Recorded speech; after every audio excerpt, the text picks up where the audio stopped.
Hello everyone, welcome back to my channel. So in this video we'll be doing the unboxing and review for this machine. So this is the Asus ROG x13 Flow. So there is another model called Z13, that is a tablet, and this is a laptop. So this is an extremely ultra portable gaming laptop. So don't get baffled by the box, which is huge. So what you get is inside the box, you get another box which has a laptop. You get two sleeves. So one sleeve is for the mobile GPU platform, which I will explain later what it is, and so you also get this nice sleeve inside the back, and you get this stylus which you cannot dock it inside. This is an external stylus, and it is powered by a battery, like a 4A power battery, and this is the laptop that you get inside the box. So this is the x13 Flow. This is a 13-inch laptop which has 16:10 display ratio, and it is a convertible laptop which also has a touch screen. It means you can convert it and use it as a tablet. Okay, and this is entirely made of magnesium alloy. So this weighs only 1.3 kilograms, and this thing packs a Ryzen 9 3.3 gigahertz octa-core CPU and an Nvidia 1654 GB graphic card. So that's crazy specs, right? And also look at how lean and mean this is. See, all these are vents, these are not ports. So you got some full HDMI port here, you got some external mobile GPU connector, a USB-C port, you got an headphone jack, you got an USB-A port, again USB-C port, and some crazy amount of vents. It has two fans which can kick up to 8000 RPM, and this is extremely portable and lightweight.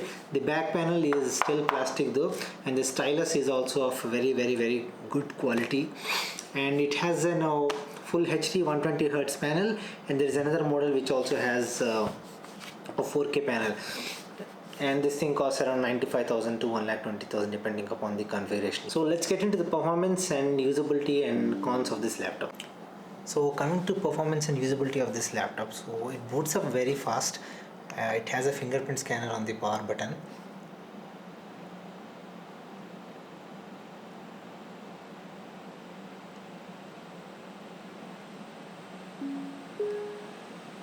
So as you can see, the moment I pressed the power button, it automatically registered my fingerprint and it directly logged me in.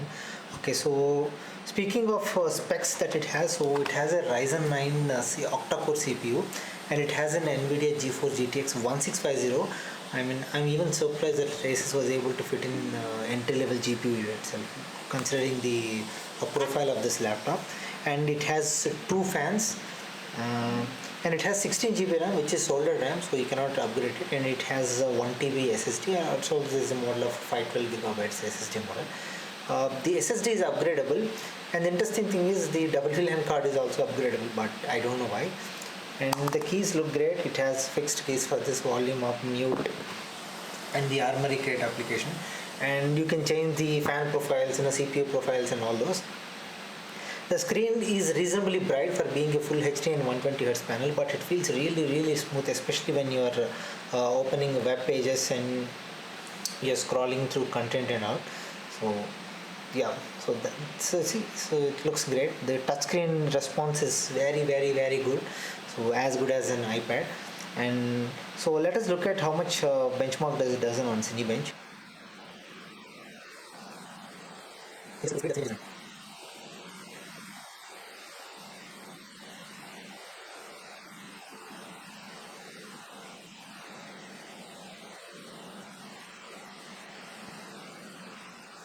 So look at this score, it's almost 12,000 points. Even desktop grade CPUs like Ryzen 7s, so they reach around 14,000 with such beefy coolers, and imagine this small machine is able to achieve 12,000 points. So the performance part is very great, excellent for video editing on the go, provided the performance can be only achieved when you keep this plugged in.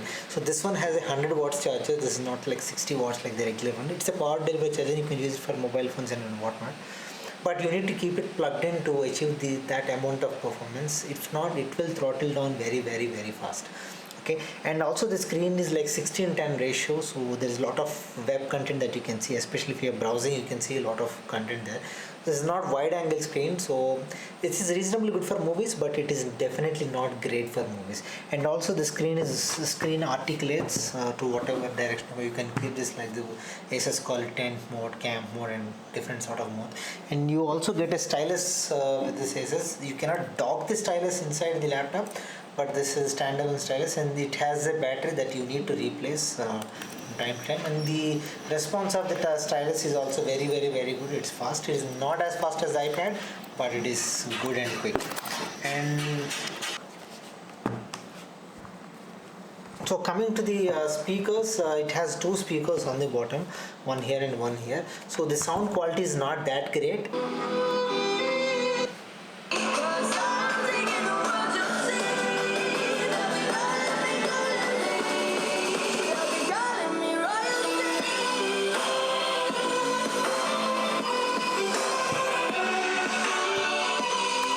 As you can see, the sound is not that great compared to a ZenBook and other laptop ranges that Asus has.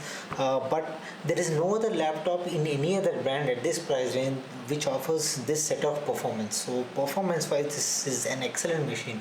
So it also has that mobile GPU platform where you can connect the mobile GPU set. So Asus sells them. It has like there are two variants, like 3060 and 3071. So you cannot change the GPU unit, it comes fixed in GPU, but the GPU enclosure is external. You need to connect this one. This is just a PCI x13 express lane, and I don't know how Asus was able to fit in that. So it comes with its own cooling supply and own power supply and all. So that will give you the complete performance of a proper gaming setup. And you can use this as a PS5, just connect it to your TV because it is slim and profile. When you don't need it, just take this laptop on the go. So the key travel is great. The touchpad is good, very good. I wouldn't say as good as MacBook, but this is definitely good. And also the hinge, it sort of comes down so that the laptop goes up, so the vents get a lot of air, because this has like two fans inside.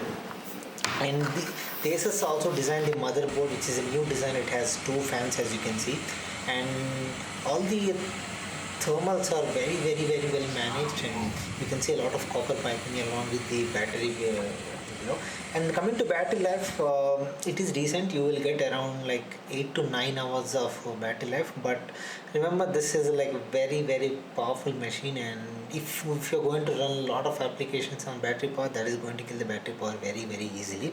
And coming to a cam, it has a basic HD cam. The quality is not that great, it is decent, and adding to that, it does not have any cover for the camera.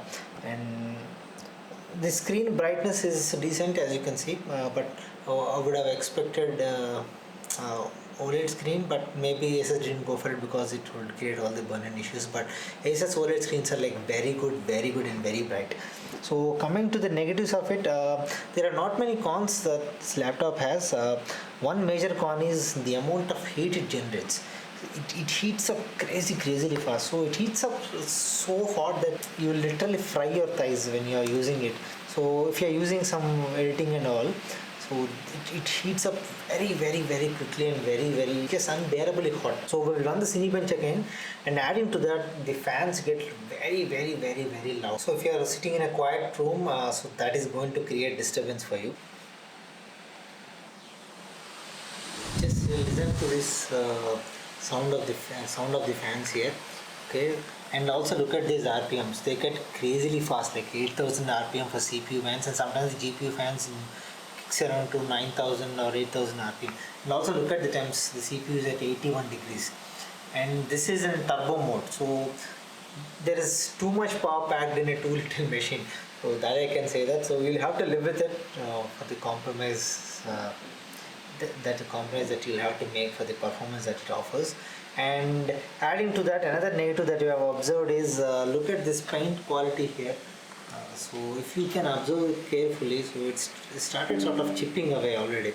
So I don't know, maybe it is because of the magnesium alloy, so the paint doesn't hold up onto it very well. And For day-to-day usage, for productivity usage, this is excellent machine. So you might get slim portable laptops for around like 80,000 and 70,000, the very good ones. So if you can spend a little more, you will get a dedicated GPU inside. So time to time when you are out somewhere, you're traveling, you want to game for some time, you can do it. So buy a controller. So this will be your portable PS4 anywhere you go. You can hook it up to your TV. It can handle decent amount of frames on this screen because it is just a full HD screen.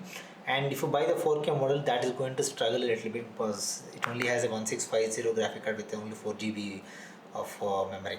So that's it. So this is my review for this Asus ROG x13 Flow. So if you have any questions or comments, leave a comment. I'll happy to answer.